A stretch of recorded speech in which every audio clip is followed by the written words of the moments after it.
Feliz inicio de semana, hermanos. Gracias a Dios estamos nuevamente acá y podemos llegar hasta su hogar. Vamos a iniciar en esta mañana con una oración. Quiero que me acompañe, por favor.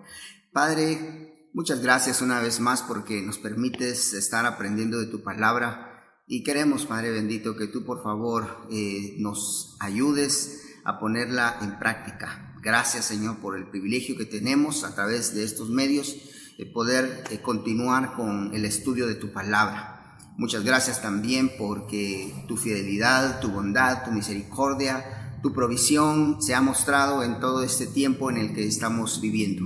Gracias, Padre bendito, por este tiempo. Gracias por todos aquellos que ya nos están escuchando en esta hora. En Cristo Jesús oramos. Amén. Continuamos con la serie Somos Iglesia, y como iglesia nosotros necesitamos comprender lo que Dios quiere, pero también ponerlo en práctica. Para ello Dios nos ha dejado diferentes ejemplos en la palabra, circunstancias y en la vida real también. Hoy quiero contarles acerca de una iglesia de la que se sigue hablando mucho y en realidad no por cosas buenas. Y puedo comentarlo públicamente porque en realidad es algo muy conocido, algo que ya es algo público por todos, y tiene que ver con una iglesia también que no es un buen ejemplo. Pero aún así, como siempre lo he dicho, siempre aprendemos también de los buenos y de los malos ejemplos. Estoy seguro de que usted ha oído hablar de esta iglesia, sobre todo en estos tiempos, ¿verdad? Donde cualquier noticia se vuelve viral y los medios están ahí listos para poder transmitir las noticias, y sobre todo cuando a veces estas noticias causan cierto escándalo en un ambiente también religioso. Pues esta iglesia tenía muchos problemas. El pecado era uno de ellos. De hecho, el pecado pues no falta en ninguna iglesia, pero aquí había un pecado particular, específico, un pecado en realidad muy escandaloso. Habían problemas también entre los hermanos, a tal punto de que los hermanos tuvieron que ir a los tribunales, y era algo cotidiano, algo de costumbre ya. Además, habían problemas que los hermanos estaban experimentando con relación al liderazgo de la iglesia. Sin duda, pues los hermanos tenían preferencias, también rechazo entre ellos mismos por el liderazgo, hostilidad, y en realidad habían muchos problemas más. Ahora, así como nosotros vemos esas características también en otra iglesia y en muchas más, no cabe duda de que en nuestra iglesia local también tiene características por las cuales la gente nos conoce, características de que la gente habla. Usted como iglesia, sin duda, también es conocido por ciertas características. Y la pregunta ¿es algo bueno o es algo malo? Bueno, la iglesia de la que les comentaba es la iglesia de Corinto. Sí, la iglesia de Corinto que encontramos en la palabra. ¿Cuál se imaginó usted? Tal vez pensó, ay hermano, yo pensé que era aquella de... No. Es la iglesia de Corinto, y en realidad aprendemos también mucho de ella, y esperamos que aprendamos en este momento acerca de ella. Corinto, la iglesia comienza con Pablo en su segundo viaje misionero. Fue él quien fundó la iglesia, y encontramos ese registro en el libro de los Hechos, capítulo 18, a principios del año 50. Ahí también se encuentran dos personajes que nos llaman la atención, que son Priscila y Aquila, que tenían cosas en común con Pablo. Trabajaban de lo mismo, haciendo tiendas. Y Pablo estuvo con ellos De hecho, en Corinto Pablo se dice de que estuvo 1 año y medio trabajando con ellos. Algunos cristianos en esa iglesia pues procedían del judaísmo, pero en realidad la mayoría era de origen pagano. Eso lo menciona Pablo a lo largo de su carta, en la primera carta, cuando hace referencia a que ustedes, ¿verdad?, saben que cuando eran paganos, ustedes que antes hacían tales cosas, hace la referencia a que en realidad en su mayoría esta iglesia estaba conformada por gentiles. Como les decía, Pablo permanece ahí 1 año y medio y solo funda la iglesia, pero en realidad después con el tiempo llegan otros colaboradores que son los que dan el seguimiento a la misma iglesia. Uno de los más conocidos es Apolos. Corinto como ciudad era la capital de la provincia de Acaya y por su posición tanto geográfica como política tenía una actividad o una activa vida comercial, cultural y religiosa. La iglesia de Corinto era una iglesia muy problemática. Al parecer, habían escrito a Pablo mencionando los problemas que eran necesarios resolver. Y es por esa razón que Pablo escribe a los corintios, aunque se menciona también en esa primera carta de que había existido otra que Pablo había hecho llegar hacia ellos, pero después ya no conocemos qué es lo que pasa con esa carta. En realidad Pablo nuevamente está acá porque está interesado por la iglesia. Quiere que la iglesia esté bien, quiere que sea una iglesia firme, una iglesia sólida, una iglesia que crezca también de manera integral. Y por eso Pablo escribe esto para no solo resolver los problemas, sino instruirnos ahora también a nosotros qué es lo que debemos de evitar o qué cosas nosotros también debemos dejar a un lado. Es tan amplio el contenido de la carta que por supuesto no vamos a entrar a todos los detalles, pero quiero comenzar mencionando uno de ellos, con el que Pablo comienza su primera carta. Y vamos al capítulo 1 y vamos a leer los versículos del 10 al 15. El primer problema que vemos acá es que hay divisiones dentro de la iglesia. Y dice así el versículo 10 del capítulo 1, Primera de Corintios. Les suplico, hermanos, en el nombre de nuestro Señor Jesucristo, que todos vivan en armonía y que no haya divisiones entre ustedes, sino que se mantengan unidos en un mismo pensar y en un mismo propósito. Digo esto, hermanos míos, porque algunos de la familia de Cloé me han informado que hay rivalidades entre ustedes. Me refiero a que algunos dicen, yo sigo a Pablo, otros afirman, yo a Apolos, y otros, yo a Cefas, y otros, yo a Cristo. ¿Cómo? ¿Está dividido Cristo? ¿Acaso Pablo fue crucificado por ustedes? ¿O es que fueron bautizados en el nombre de Pablo? Gracias a Dios que no bauticé a ninguno de ustedes, excepto a Crispo y a Gayo. De modo que nadie puede decir que fue bautizado en mi nombre. Luego Pablo dice, también bauticé a algunos otros, es cierto, sí, pero eso no tiene que ver. ¿Sabe qué nos dice este relato? Y es algo que mencionaba al principio. Es de que siempre hay alguien que nos está observando. Está viendo cómo nos conducimos, qué hacemos. Conocen que somos creyentes y está viendo nuestra manera de vivir. Siempre hay alguien que nos está observando y no solo eso. Al realizar todo eso, se crea un concepto de nosotros según esas acciones. Así como lo vemos acá claramente, la familia de Cloé ha informado sobre rivalidades. Otra versión dice contiendas, pero también puede traducirse como discordias. Significa que en realidad hay falta de acuerdo o conformidad con el liderazgo con el que la gente se está relacionando.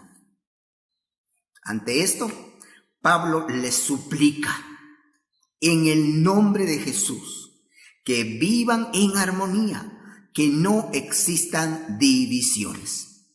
La iglesia estaba fragmentada dentro de la iglesia. De hecho, no se registra una división de la cual surja una iglesia por estas divisiones, sino que dentro de la iglesia existían diferentes grupos según el liderazgo. Prestemos atención a esto. El problema no es que los líderes que estaban o estuvieron con ellos estaban provocando esas divisiones. Los líderes no se estaban autopromocionando, no estaban compitiendo entre ellos. No. La palabra dice, unos dicen, yo sigo a Pablo. Otros afirman, yo a Apolos. Otros, yo a Cefas. Y otros, quizá los muy espirituales, decían, no, yo a Cristo. En Hechos 18 también nosotros vemos a este personaje Apolos. Apolos, según el versículo 24 de Hechos 18, se menciona que era natural de Alejandría, pero también se mencionan algunas cualidades. Dice que era un hombre ilustrado y convincente en el uso de las escrituras. Un hombre talentoso, sin duda dentro del plan de Dios, porque vemos cómo Aquila y Priscila lo toman a él para explicarle acerca de Jesús.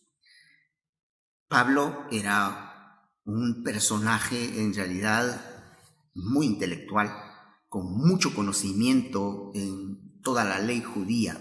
Pablo era un erudito, y no digamos si hablamos de Pedro. Pedro era aquel hombre que experimentó en realidad ese tiempo con Jesús mientras estuvo en la tierra. Vio muchos milagros, entendió de primera mano lo que Jesús quería transmitirles.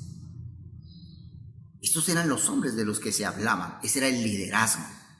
Pero, como les decía, la gente, los hermanos, eran los que no estaban conformes con el liderazgo.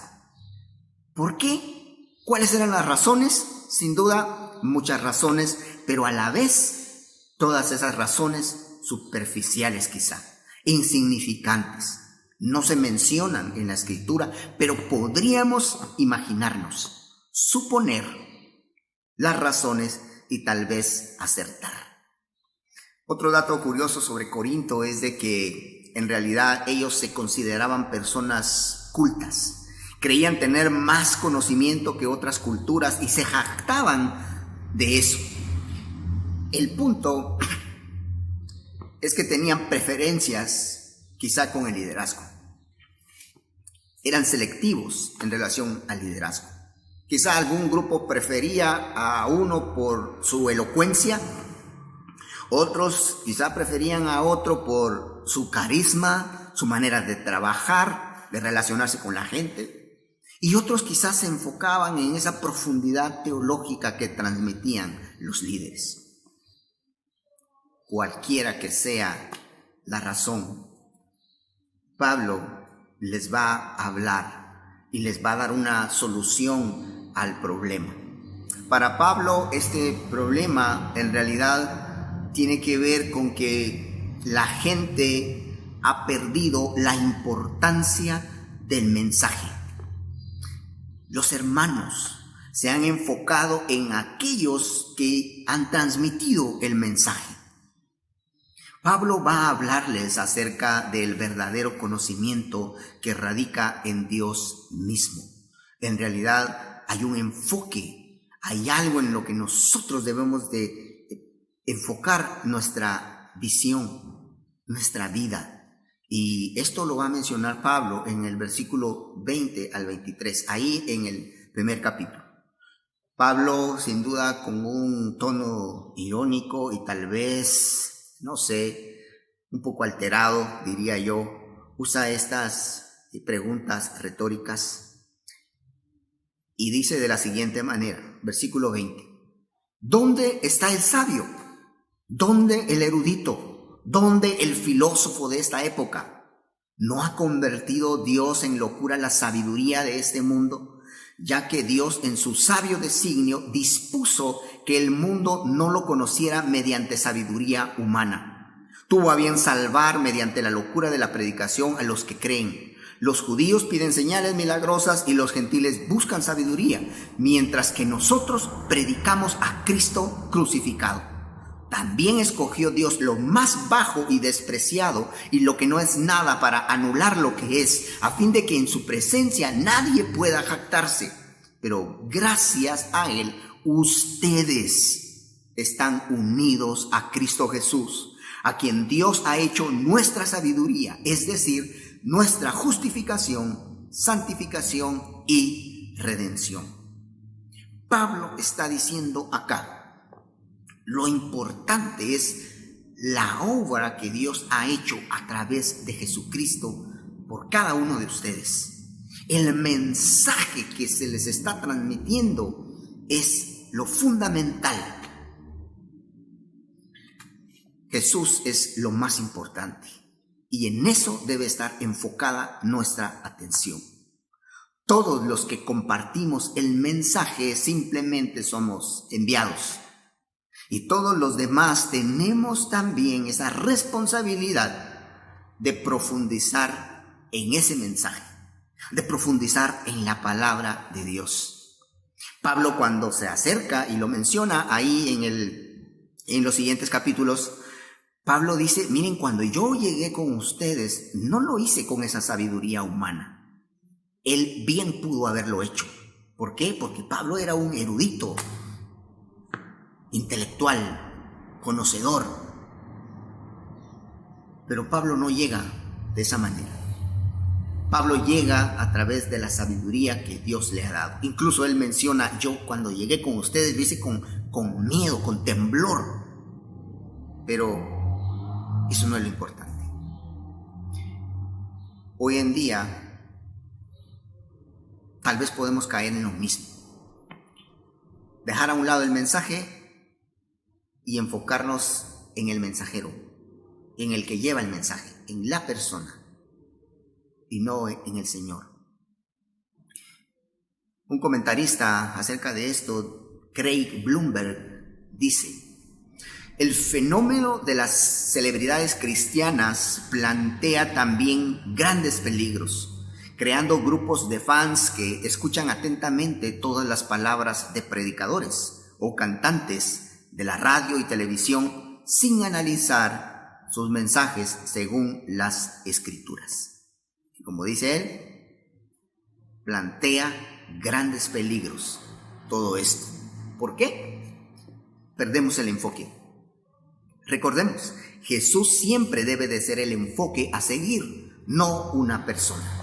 La palabra es la que debe de ser nuestra autoridad, no un predicador que transmite esa palabra. Es nuestra responsabilidad seguir profundizando en la Escritura. Hermanos, en realidad, todos como creyentes tenemos el privilegio de acercarnos a la palabra. No esperemos a que alguien procese todo ese alimento espiritual y simplemente lo recibamos. Nosotros también podemos recibir este alimento espiritual de primera mano. Eso es responsabilidad de todos. Tenemos la Escritura. Aprovechemos ese recurso. ¿Lo saben? Hay algo más. La fama de Corinto como ciudad, sin embargo, no descansaba a pesar de la actividad económica que tenía. Pues su fama no descansaba en realidad en la riqueza monetaria.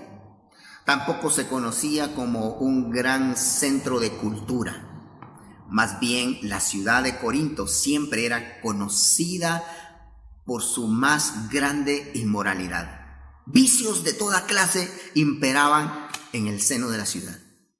La ciudad era el centro de la adoración de la diosa Afrodita, la diosa del amor. Había un templo grande y además muchos templos más en la ciudad de Corinto. donde las sacerdotisas en realidad eran prostitutas y ofrecían sacrificios a través de la prostitución. Trabajaban en el templo y eran conocidas. Tanta era la fama de Corinto que muchos llegaban por ese aspecto. Y de hecho, por su ubicación geográfica, muchas personas podían llegar a la ciudad. ¿Sabe? Hubo un tiempo donde en realidad el término corintiar o corintizar era sinónimo de dar rienda suelta a esa inmoralidad. Cuando alguien decía, pues bueno, llegó fin de mes, fin de semana, vamos a corintizar, la idea era démosle rienda suelta a la inmoralidad, a lo que podemos hacer con el cuerpo. Y sabe, eso nos introduce al segundo problema que existía en Corinto, en la iglesia ya de Corinto. Inmoralidad sexual también. Y vamos al capítulo 5 y vamos a leer los primeros 2 versículos. Dice: es ya del dominio público que hay entre ustedes un caso de inmoralidad sexual que ni siquiera entre los paganos se tolera. A saber que uno de ustedes tiene por mujer a la esposa de su padre, y de esto se sienten orgullosos. ¿No debieran más bien haber lamentado lo sucedido y expulsado de entre ustedes al que hizo tal cosa? Inmoralidad sexual traduce aquí la Nueva Versión Internacional. Otra versión habla de fornicación. La palabra ahí, en ese pasaje, es la palabra porneia,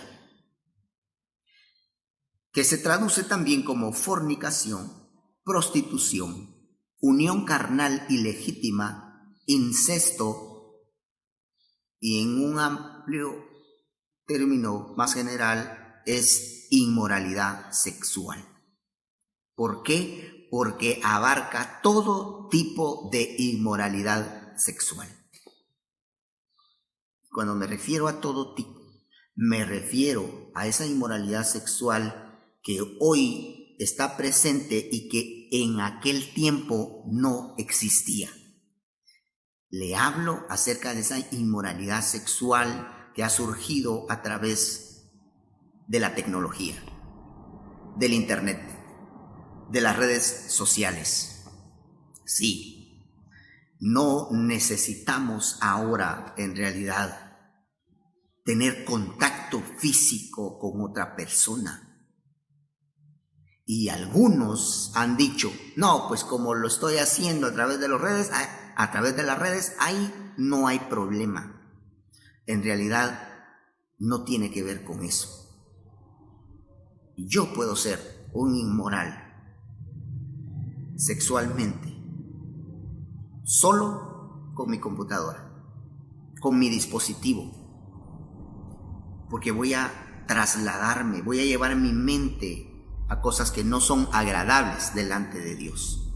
¿Y sabe por qué menciono esto? Porque la inmoralidad sexual responde precisamente a una mente depravada.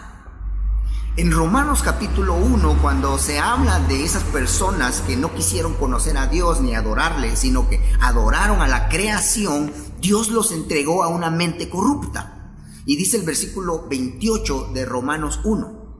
Como estimaron que no valía la pena tomar en cuenta el conocimiento de Dios, Él a su vez los entregó a la depravación mental para que hicieran lo que no debían de hacer. Depravación mental. Una mente que no tiene la aprobación de Dios. Una mente reprobada, depravada. Una mente licenciosa, una mente degradada. Eso es lo que puede seguir pasando hoy. Pero regresando al texto, esa inmoralidad del caso específico que menciona Pablo acá dice, ni aún se nombra entre los gentiles. Literalmente el pasaje dice, entre los gentiles esta clase de inmoralidad no tiene un nombre. Pero otros han traducido también esto como esa inmoralidad, ese caso específico, aún entre los gentiles, él es más mal visto o no aceptable. ¿Y saben? Y los corintios se sentían orgullosos por eso. Pablo les está diciendo, todos en realidad son cómplices. Y por eso eran conocidos los corintios. Cuando hablamos de inmoralidad sexual, sin duda también viene a nuestra mente Sodoma. ¿Por qué? Era una característica. Sodoma fue conocido por eso. ¿Y qué? De tal manera que los sodomitas eran los pervertidos sexuales. Ahora quiero resaltar algo acá. La enseñanza no indica que los pecados entonces de índole sexual están en un nivel de severidad mayor que los otros pecados, como a veces pensamos. Y por esa razón dejamos pasar por alto los demás pecados que se enumeran también en la carta como si fuera algo más superficial, más irrelevante, más trivial. Pablo va a mencionar esos pecados también y habla a los idólatras, avaros, injustos, borrachos, estafadores. Y en realidad todos esos pecados están al mismo nivel delante de Dios. Pablo está tratando un caso específico y va a ampliar su respuesta para aplicarla también hoy para nosotros. Ahora quiero también mencionar de que el punto de vista acá en este pasaje del que yo quiero resaltar no es qué hacemos con esto, cómo tratamos eso, qué hay que hacer en estos casos. Pablo lo menciona ahí, da su respuesta y todo, pero en realidad el punto es que nosotros evaluemos nuestra vida. ¿Cómo estamos viviendo esa vida nueva que tenemos en Cristo? No es compararnos con quién está peor, quién está mejor. No, es evaluarnos cada uno de nosotros si no estamos practicando todo eso. ¿Sabe? De manera general, el pecado es uno de los más grandes problemas en el ser humano. El pecado es el que está destruyendo más vidas que cualquier virus existente hasta el momento. El pecado sigue matando. El pecado sigue debilitándonos y destruyendo, tanto de manera individual como de manera colectiva. El pecado va a destruir nuestra vida, nuestra familia, y va a debilitar la iglesia. La solución que Pablo da, muy bien, capítulo 6, versículo 12. Todo me está permitido, pero no todo es para mi bien. Todo me está permitido, pero no dejaré que nadie me domine.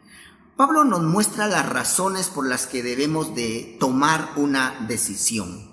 Pablo no va a decir, bueno, hagan esto, esto sí, esto no, esto sí, esto no. No. Pablo quiere que nosotros tengamos criterio ante la situación y que nosotros seamos maduros para tomar decisiones sabias, decisiones correctas, decisiones que agraden a Dios. En el versículo 13 Pablo va a mencionar, bueno, los alimentos son para el estómago y el estómago para los alimentos. Pero eso no implica que entonces el cuerpo, ¿para qué está hecho? Pues para darle rienda suelta. No es eso lo que los corintios estaban malinterpretando.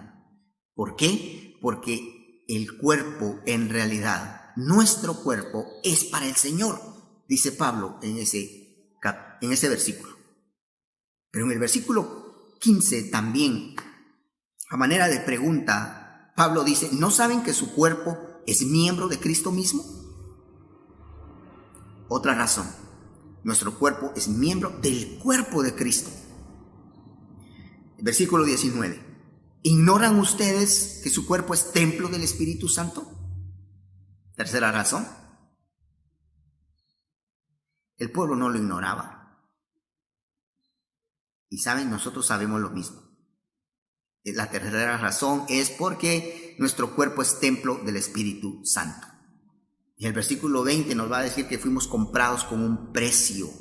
Por tanto, con ese cuerpo nosotros debemos de honrar, debemos de glorificar a Dios con ese cuerpo. Cuarta razón. Y pensando en estas razones, regresemos al versículo 12. Cuando Pablo dice, todo me está permitido, otra versión dice, lícito, es una palabra que significa deber o poder hacer.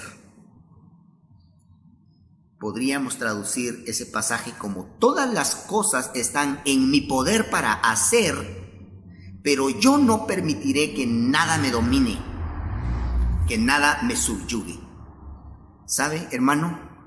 Todos tenemos la capacidad, tenemos el potencial para pecar. Pero cada uno de nosotros debe decidir no hacerlo. ¿Por qué? No porque me lo dijo el pastor, el maestro de la escuela dominical, mi abuelito, no.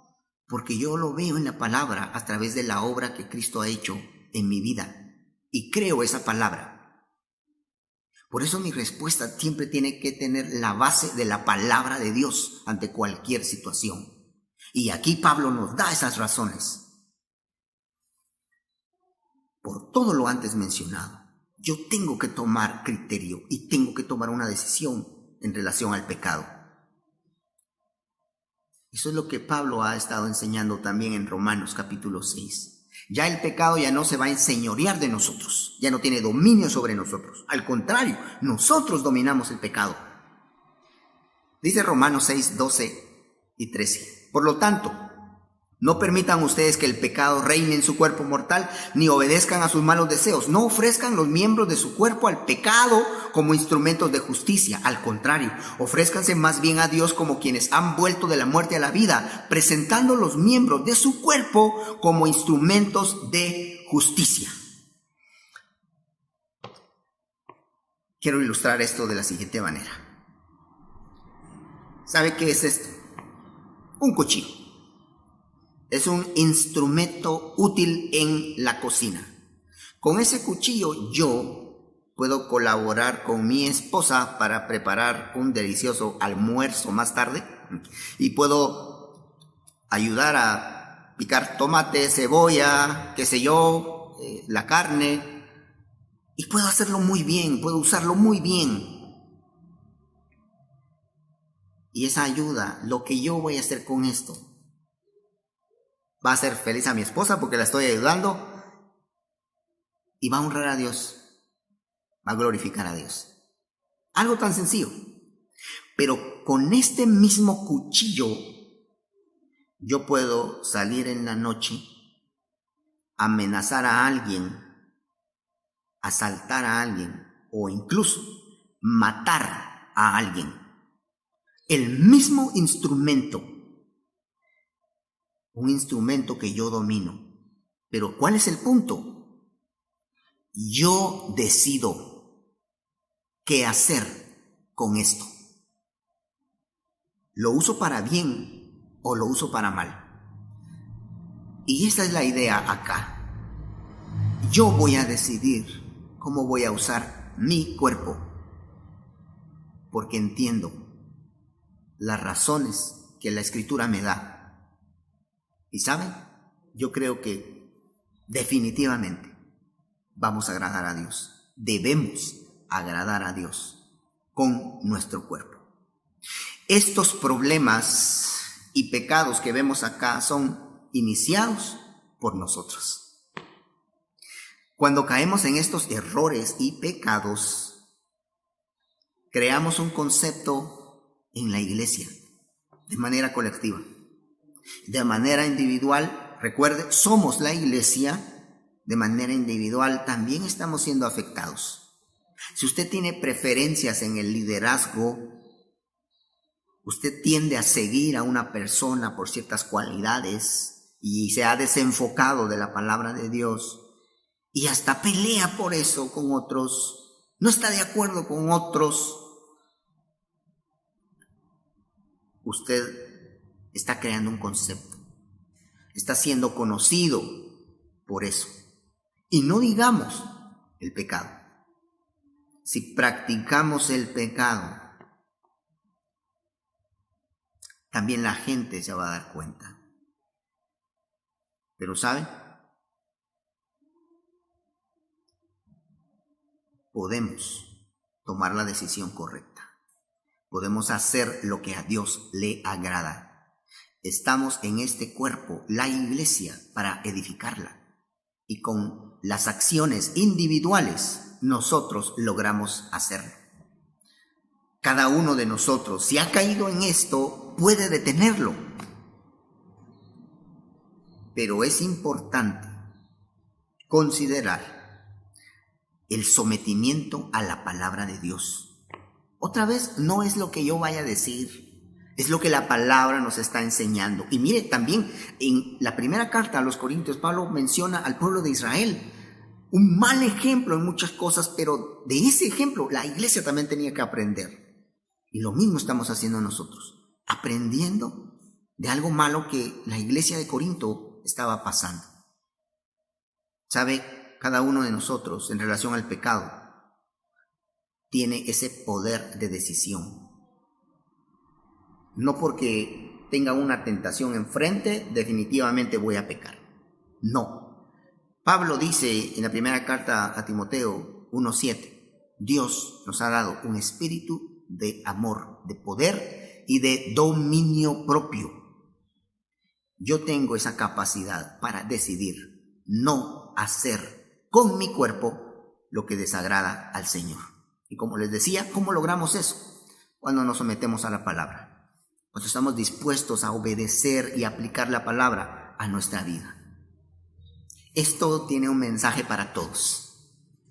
De hecho, a los que tenemos el privilegio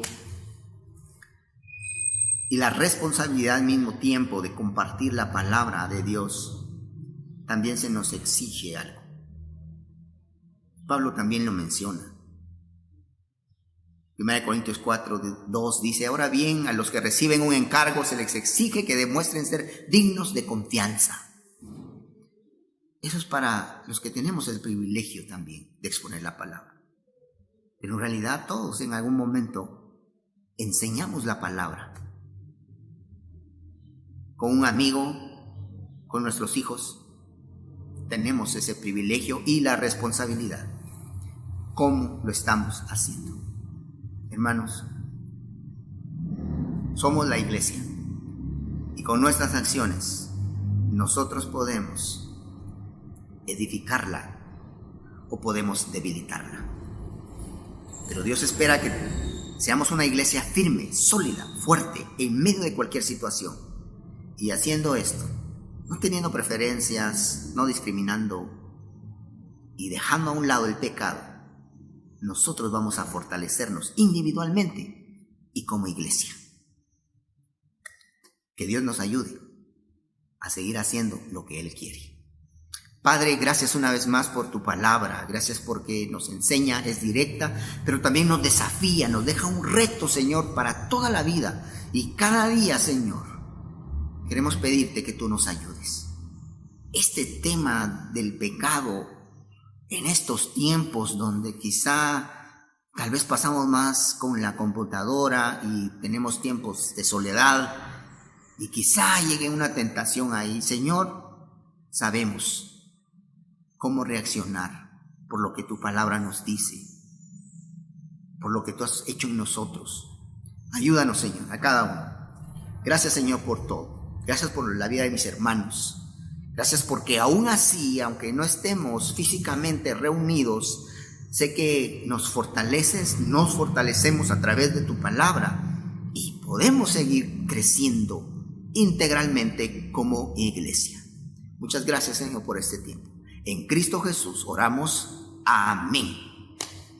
Que Dios les bendiga, hermanos, que tengan una feliz semana.